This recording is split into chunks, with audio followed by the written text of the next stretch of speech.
অভিষেক বন্দ্যোপাধ্যায়ের পিএ সুমিত রায়ের নামে নতুন করে এফআইআর দায়ের করা হলো। এফআইআর এ নাম রয়েছে প্রাক্তন তৃণমূল বিধায়ক সুজয় হাজরা সহ আরো একজনের। অভিষেক বন্দ্যোপাধ্যায়ের পিএর বিরুদ্ধে আমরা জানি আগেই লুকআউট সার্কুলার জারি করা হয়। জমি জালিয়াতি মামলায় এখনো খোঁজ নেই সুমিত রায়ের।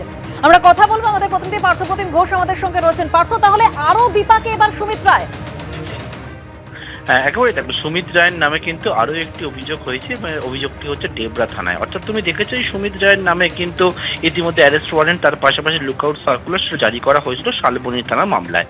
এবং সেই মামলাতে সুমিত রায়ের খোঁজে গিয়েও কিন্তু অভিষেক বন্দ্যোপাধ্যায়ের বাড়িতে গিয়েও সুমিত রায়কে পাওয়া যায়নি, খালি হাতে ফিরতে হয় পুলিশকে।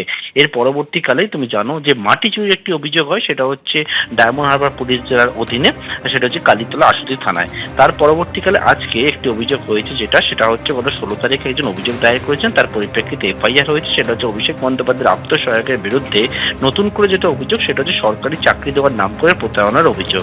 ডেবরা থানার একটা বাসিন্দা এক ব্যক্তি যিনি অভিযোগ করেছেন 2023 সালে তিনি সরকারি চাকরির খোঁজ করছিলেন, তখন হচ্ছে তার সঙ্গে যোগাযোগ হয় মেদিনীপুরের প্রাক্তন তৃণমূল বিধায়কের সঙ্গে এবং সুজয় হাজরা, এবং তার পরবর্তীতে সুজয় হাজরা একজনের কাছে পাঠায় হাওড়ার বাসিন্দা আশিক গাজীর কাছে। আশিক গাজী তিনি লক্ষাধিক টাকা নেন ওই যুবকের কাছ থেকে এবং বলেন যে বিষয়টা সেটা হচ্ছে যে গোটা টাকাটাই হচ্ছে সুমিত রায়কে দিতে হবে, তবে সরকারি চাকরি পাবে। পরবর্তীকালে তিনি চাকরি পাননি, অর্থাৎ তিনি বুঝতে পারেন তিনি প্রতারিত হয়েছেন এবং এরপর তিনি গিয়ে পুলিশের দ্বারস্থ হয়েছেন এবং সেই দ্বারস্থ হওয়ার পর পুলিশ জানাচ্ছে এফআইআর রুজু হয়েছে এবং সেই এফআইআর 3 জনের নাম রয়েছে। একটি নাম হচ্ছে সুমিত রায়, তার পাশাপাশি সুজয় হাজরা, তার পাশাপাশি আশিক গাজী। তাদের বিরুদ্ধে হচ্ছে প্রতারণা, অপরাধমূলক বিশ্বাসভঙ্গ, জালিয়াতি সহ একাধিক ধারায় মামলা রুজু হয়েছে। প্রসঙ্গত বলে রাখি, সুজয় হাজরা যাকে বর্তমানে গ্রেপ্তার করেছে পুলিশের হেফাজতে রয়েছে, সেই সুজয় হাজরার দুটি ব্যাংক অ্যাকাউন্টের হদিশ তারা পেয়েছেন এবং পুলিশ জানাচ্ছে সেই ব্যাংক অ্যাকাউন্টে ফ্রিজ করার জন্য ইতিমধ্যে আদালতের দ্বারা দ্বারস্থ হয়েছে। বেশ, ধন্যবাদ পার্থ।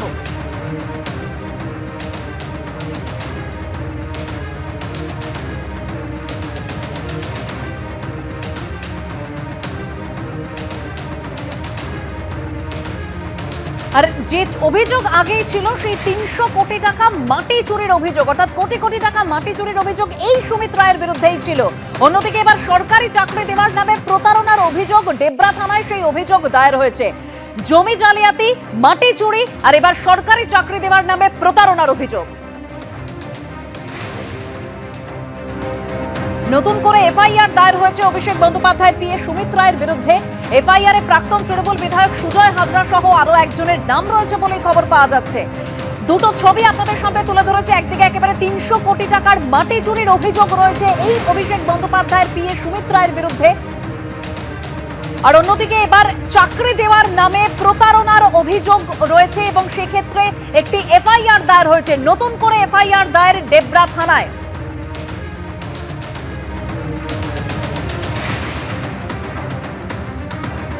তিনশো কোটি টাকার মাটি চুরির অভিযোগ উঠেছে সুমিত রায়ের বিরুদ্ধে। অভিষেক বন্দ্যোপাধ্যায়, তার আত্মসহায়ক সুমিত রায় ও বিষ্ণুপুরের তৃণমূল বিধায়ক সহ আরো বেশ কয়েকজনের নামে থানায় অভিযোগ দায়ের করেছেন বিজেপি নেতা অভিজিৎ দাস অর্থাৎ ববি। রুজু হয়েছে এফআইআরও।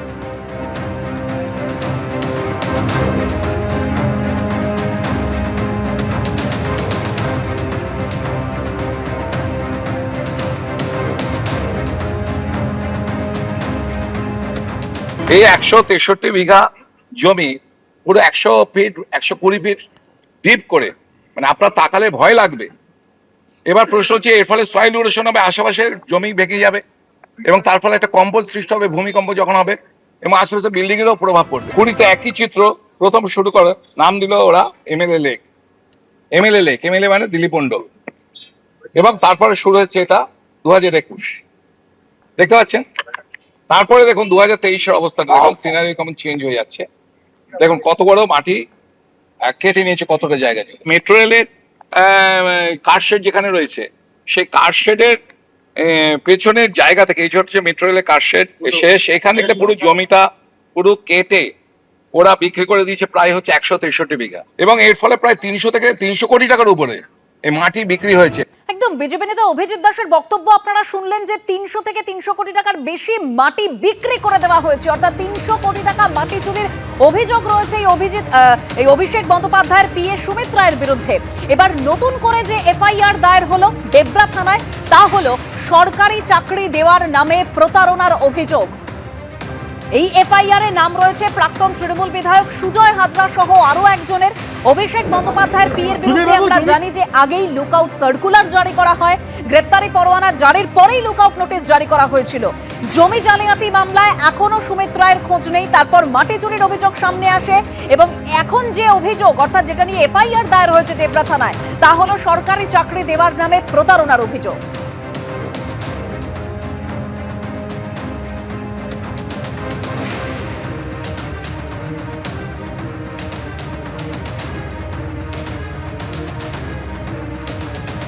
রাজ্য বিজেপির প্রধান মুখপাত্র দেবজিৎ সরকার এ নিয়ে কি বলেছেন শোনাবো। প্রশাসনিক ক্ষমতা হাতে নিয়ে বিভিন্ন সময় মানুষের উপরে অত্যাচার করা এবং সেই অত্যাচারের অভিযোগ যখন এসেছিল তখন ওই একই প্রশাসনিক ক্ষমতাকে হাতে নিয়ে তদন্তকে বিমুখগামী করা এবং অন্যভাবে রাজনৈতিক ক্ষমতা এবং প্রশাসনিক ক্ষমতার জেরে অভিযোগকারীদের উপর অত্যাচার করা, এগুলোর দিন শেষ। ভয় আউট, ভরসা ইন। এখন রাজ্য সরকার আছে, কোনো দলীয় সরকার নেই। যারা অন্যায় করেছেন সবার কাছে গিয়ে পুলিশ পৌঁছবে, বিচার ব্যবস্থা সবার জন্য একই হবে।